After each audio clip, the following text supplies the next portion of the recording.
কৃষ্ণ কথা আলোচনা কৰা হ'ল। আমাৰ কৃষ্ণ কথা কৈ আপ্লুত কৰিলে টংলা পায়নিয়াৰ কলেজৰ এগৰাকী প্ৰবক্তা কাকলি ঠাকুৰীয়া, আমাৰ তৰুণ বিদ্যাৰ্থী সমাজৰ সদস্যা। গতিকে তেখেতলৈ আমি অশেষ ধন্যবাদ জ্ঞাপন কৰিলোঁ। ভৱিষ্যতে যাতে এনেধৰণৰ আধ্যাত্মিক অনুষ্ঠানত ভাষণ ৰাখিব পাৰে, কৃষ্ণ কথা ক'ব পাৰে, তৰুণ বিদ্যাৰ্থী সমাজখন নেতৃত্ব দিব পাৰে, তাৰ কাৰণে ভগৱন্তই নিশ্চয় কৃপা কৰিব।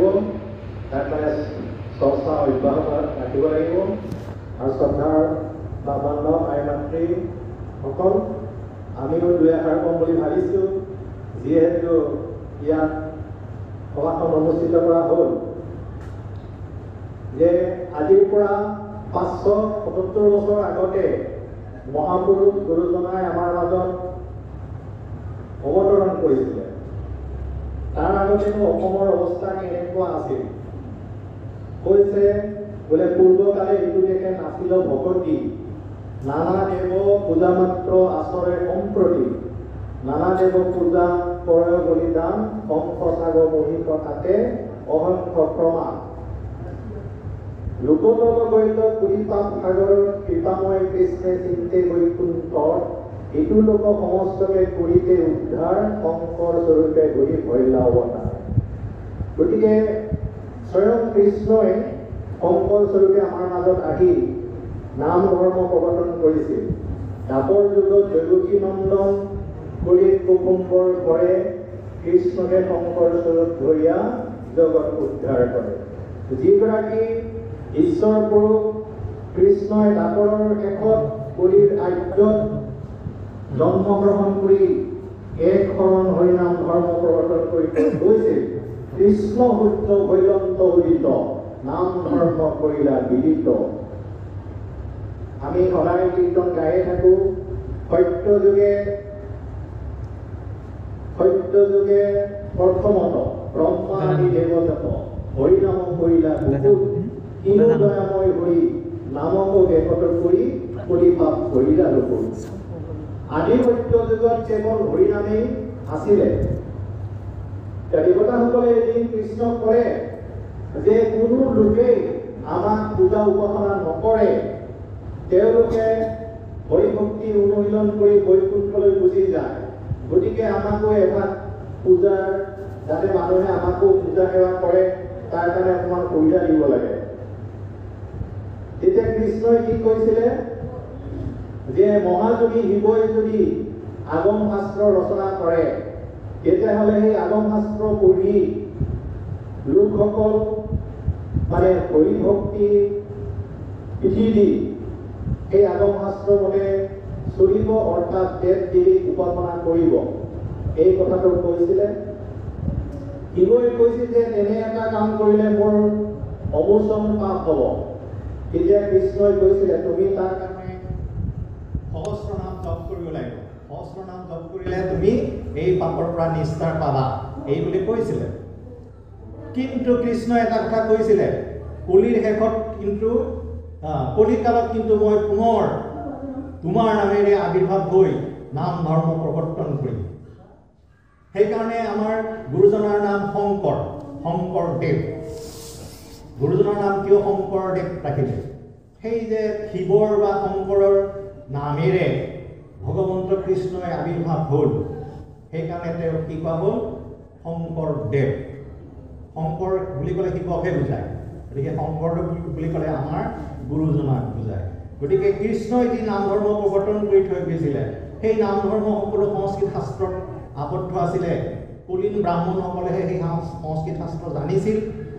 বাকী সৰ্বসাধাৰণ বা পিছপৰা মানে বৈশ্য শূদ্ৰ বা ক্ষত্ৰিয়সকলে কৃষ্ণ নামৰ সন্ধান পোৱা নাছিলে, ব্ৰাহ্মণসকলে পাইছিলে।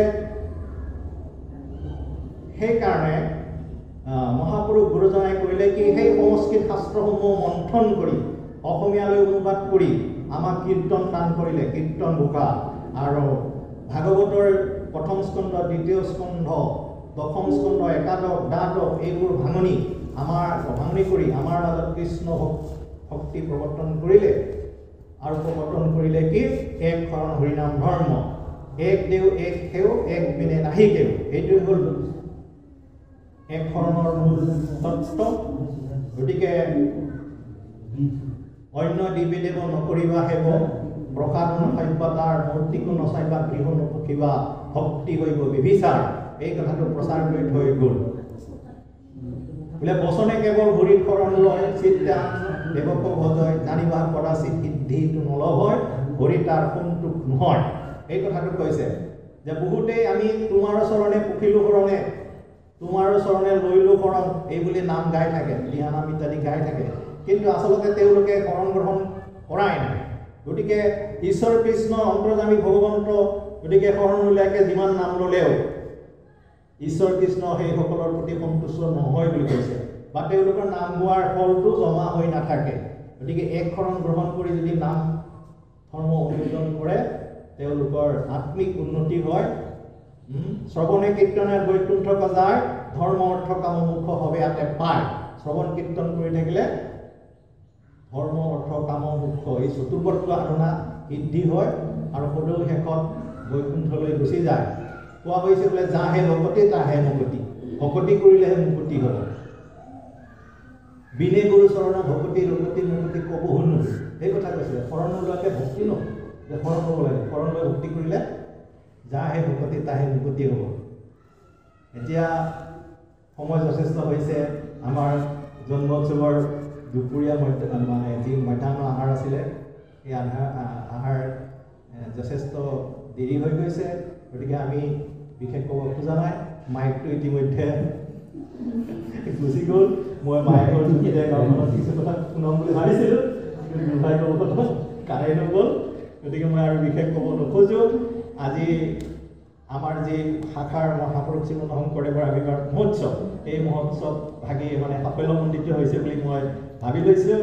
আমাৰ উদীয়মান বক্তা আহি আমাক যি ভাষণ শুনালে, তেখেতলৈ ধন্যবাদ জ্ঞাপন কৰি আৰু সকলোৰে প্ৰতি আদৰ সম্ভাষণ মৰম চেনেহ জ্ঞাপন কৰি মোৰ ক্ষুদ্ৰ বক্তব্য ইমানতে সামৰিছোঁ।